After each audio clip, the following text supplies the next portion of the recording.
Welcome back to the channel. This is Roberto with Full Curl Precision. For tonight, we're going to have one that's probably going to definitely catch the attention of a lot of people. Here's the real question.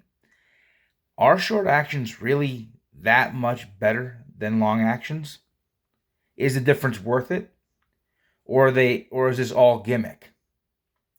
Well, before we answer that, for those who tune into the channel regularly, I'd like to be able to hit 150 subs. If we can hit 150 subscribers, we're going to do a giveaway. Hats, like a hat, a t-shirt, ammo box. So we'll do 3. So what I want to do is get to 150 subs, and then we're going to and then basically you're just going to comment drawing in the comment section. And if I select you, then we'll get in contact and we'll get, find your address so we can ship things to you. No, there's no funds going to be collected. No, you're not going to pay for shipping. There's only one way of getting that, and that's basically me contacting you through there, and then we have ways. So if you do get selected, contact me directly on Facebook Messenger, and we'll go from there. So yeah, the plan is to do a giveaway if we can hit 150 subscribers. We're not that far away. So yeah, share this with anybody. So for tonight, we're going to do just a couple really close comparisons on cartridges.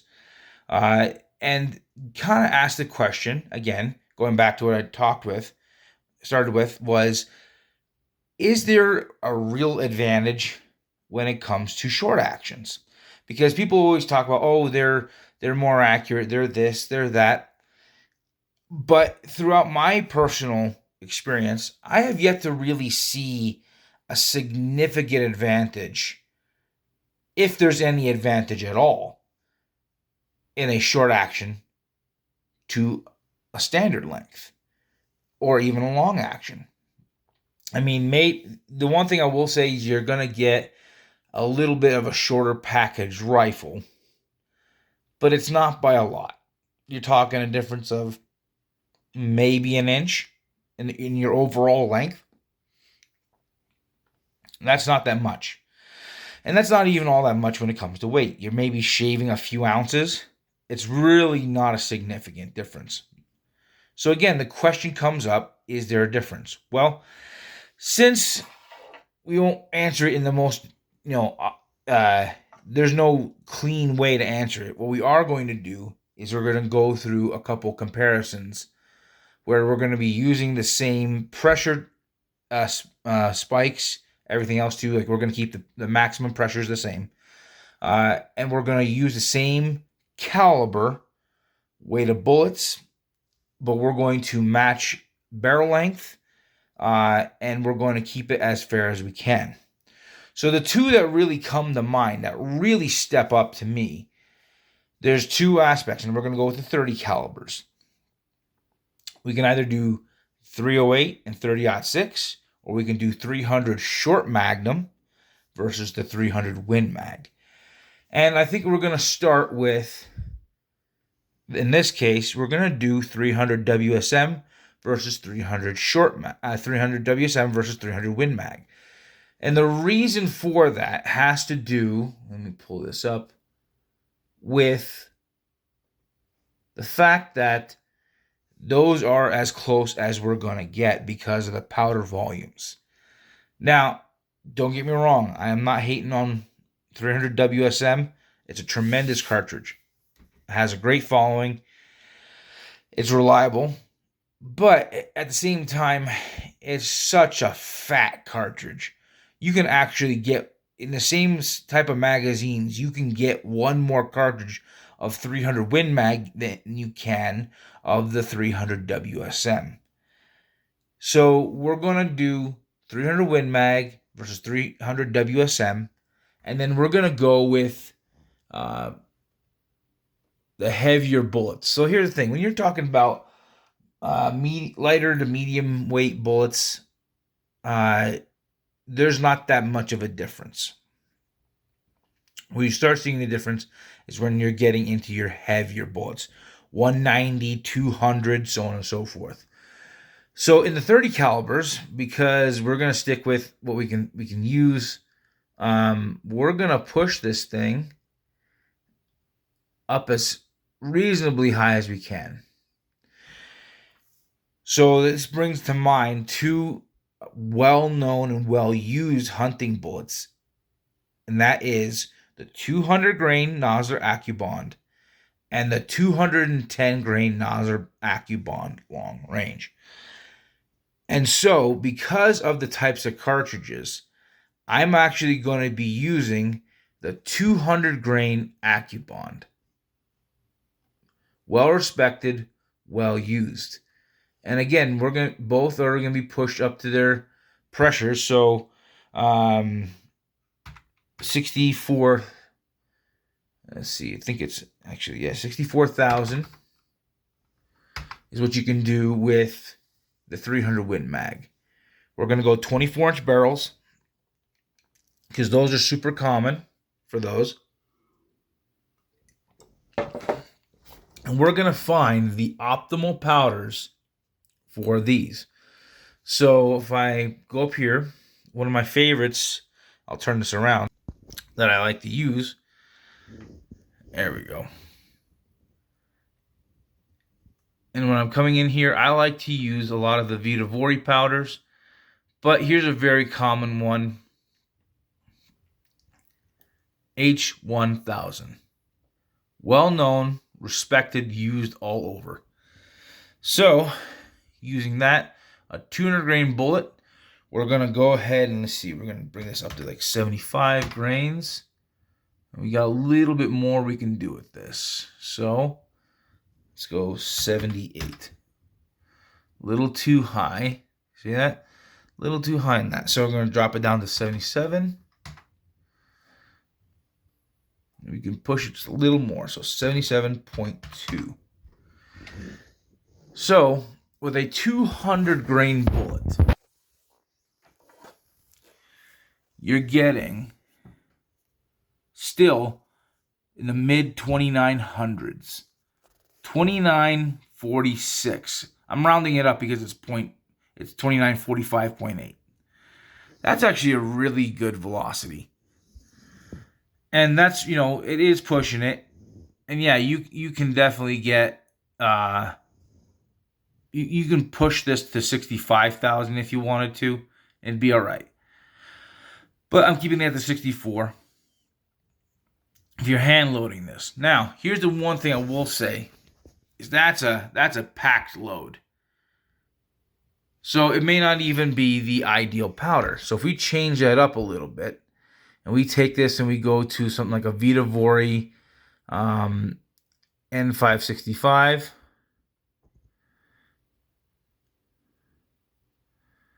We're going to drop that down to 76.5. Let's go to 76 even. So it's a little better. This is why it's important to go through and see what your powder fill rates are. So your load ratio instead of 108% was 103.5. But look at that. You're still getting really good velocities. Now, if we actually change that up a little bit and we go to like a N560, let's see what we can do with that. Here we go. We're going to drop it down a little bit again to 75. That's better burn rate. So still over pressure, but look at your burn rate and your load ratios. So we're going to drop that down to 74. Let's go 73.5. Let's go 73. All right. So we can go 73. 2. All right, so we're pushing it right there. You're still getting over 2,900 feet per second with a better load ratio and better burn propellant. And with a 200 grain bullet, that's actually quite focus. There we go. I'm going to zoom out a little bit. Get that out of the way. So, yeah, that's a little better in what you can do. And that's really kind of the whole point, is to get it as good as you can get it. So that's actually got a lot of potential. That's fast. Let me see what happens, just out of curiosity, if I go to 26. You can push it with a 26-inch barrel. Look at that. 2976, almost 2977 feet per second. That's a behemoth of a load. And your load ratio is 99.2% with 100% burn rate. So that's you're getting a really good load out of it. And the BC, pretty solid. Look at that. 0.588. That's well and above what you need for reasonable ranges. So again, going back to 24 inches, we're looking at 2916 feet per second. So sticking with the same bullet, if we just swap that out and go to the 300 WISM, all WSM, and we change this up, and we're also going to go, and that's going to be to 65,000. So you're only talking a difference of 1,000 PSI. If we take that same type of powder, and this may not be the right powder for it, but we're going to change it up because your load ratio is different. So according to this, your load ratio at 111%. Yeah, way overfilled. So we're going to change that up, and we're going to go to, let's try 69.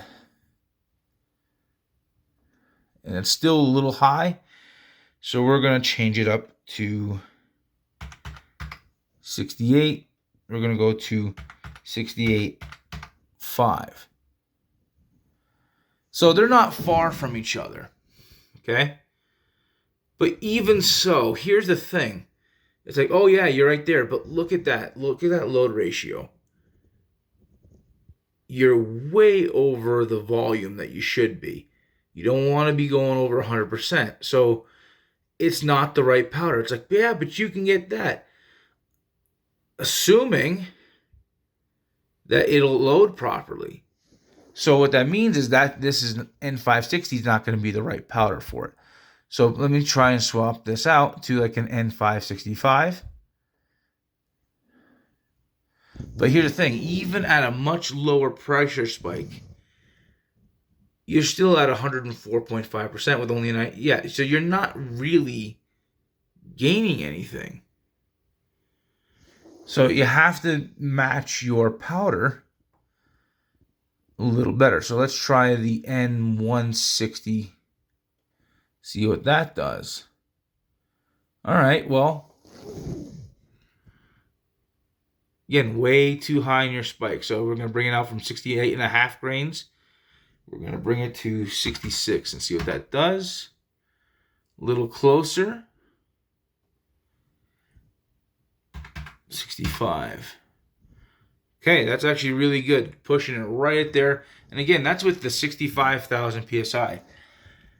So here's a much better load ratio.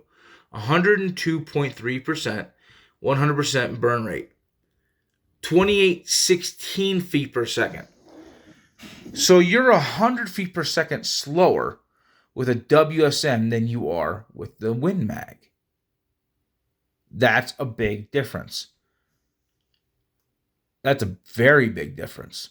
That's not what I would want. If you're going to be, and here's the thing, it's not like your recoil is any different. You're still taking the punishment to the shoulder. So if you're going to take that, why would you sacrifice the velocity? So let's try one more powder with this and see if we can get it closer. And again, I'm not going to use any of the Alliance or the reloaders because they're really difficult to find. So I'm not really into that method. So let's see. That's not the right powder for that one.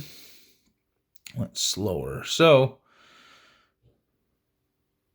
let's try N555. It's a little better. So the 555, let's go with the 64 grains. There we go. So a little bit better load ratio, 99.6% with 100% burn rate. You know, again, 64 grains. And again, I'm keeping it with a 24-inch barrel and 65,000 PSI. You got 28.21. So you gained 5 feet per second.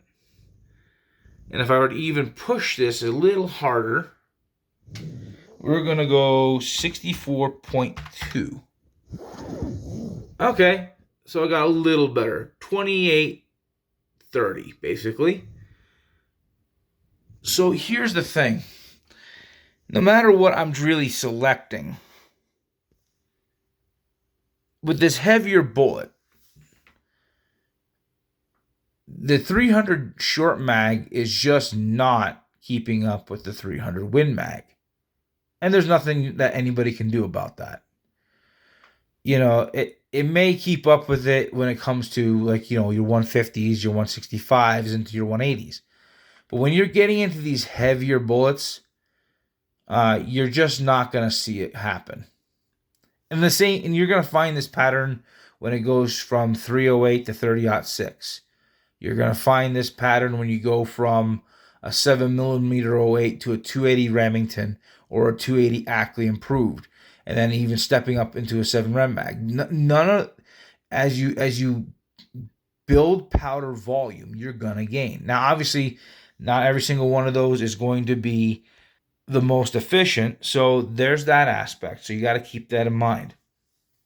You got to when you get into magnums, you got to pay to play. That's just a reality. But the fact is, you get significantly better performance out of the 300 Win Mag than you do out of the 300 short mag. Like I said, you're not really talking that much difference in weight. You're just not. So it's like, oh, but it's a shorter compact rifle. Is it? By how much? Again, what are you shaving? You're not even shaving an inch typically. 3/4 of an inch, a half an inch. It's not a significant difference. So the question is it really worth it? And in my opinion, the way I like to think, I'm going to go with no. I don't think that the 300 WSM is really all that worth it. Not when you can get the capabilities out of the 300 Win Mag, and oftentimes find it easier to find rifles. It's cheaper in ammunition. I mean, so what's the difference? I've always wondered what the obsession is with short action. Is there really an advantage? I can't say that there is, because I've done this in prior videos, and I'll do it. Maybe have to do a shooting demonstration, but I've never found that I have to move my face to reload around, even with a long action. And my 270 has a very long throw, but I've never had a problem where it's like, oh, but I overlooked the bolt. And I've actually heard that argument before of, oh, somebody wants a short action because they lifted the bolt and then they ejected, but instead of coming all the back where they hit click and then push it in, they skimmed right over, back over the top, and then they missed their opportunity. Well, that wasn't the gun's problem. Was it? No. Shooter error. And they would, and so because they couldn't justify that, they couldn't accept the fact that they made the mistake, they had to blame their equipment, got rid of the rifle that they had, and went to a short action as if it made any difference. They still sucked at shooting with that too. Anyway, what I'm getting at with this, in my observations, going through all these things, being with others when they were load developing, or even doing factory shooting, is the 300 Win Mag is still a better cartridge than the 300 WSM. Flat out. Period. The two calibers where the short action, where the short mags really shine, are going to be in the 7mm WSM and your 270 WSM. Those are phenomenal. I did a video prior, and you can go back in my library and you can watch it. I did the 270 WSM versus the 270 Weatherby Magnum. That is where you're going to see that the 270 WSM really does shine. It is more efficient than the 270 Weatherby Mag, and it's faster. That is true. That is factual. Now, again, I'm not saying anything negative about long actions or this or that.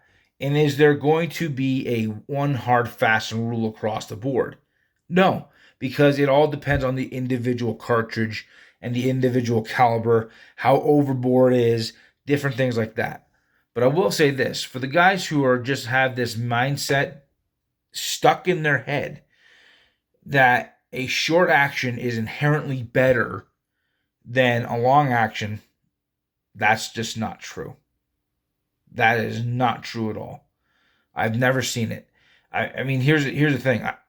I'm shooting my current 270 as accurate as I've shot anything else. You know, and I've had 270 WSM. I've had obviously 270 multiple rifles. 7 Rem Mag, 30-06, 300 Win Mag, 300 Weatherby. I've had the 308. I've had for a little short time I did a 7mm 08. I've had a handful of different cartridges. And the 7mm 08 was a while back, a long ways before my wife and I even ever met. But I've never actually found a good answer to this whole myth that short actions are better than long actions. The fact is, they're just not. If you're a good enough shooter, you know how to use both and you know how to use them well. Short actions do have their place. If you're trying to keep it your overall rig as short as possible, I can understand that. But when you're worried about shaving and 3/4 of an inch when you have a 24 or 26 inch barrel, that's a joke. If you're shooting, a short action, something like a 450 Bushmaster out of a 16-inch barrel, like a Ruger American Ranch, something 223, something like that, and you're going to be shooting in thick terrain where, you're trying to compact it down, then I understand where, if you're only shooting under 100 yards, 150 yards max, a short action in that case has a really good use because you don't need to worry about much for velocity because you're not shooting far enough for there to be a massive drop. So in that case, I understand exactly what you're talking about because there is application to be taken into consideration. But as a strict numbers application, where you're talking about performance side by side, there is no consistent evidence to suggest that the short actions are better than long actions. It's just not there. So that's all I have for tonight. Please like, subscribe, share, comment, and we'll talk to you again.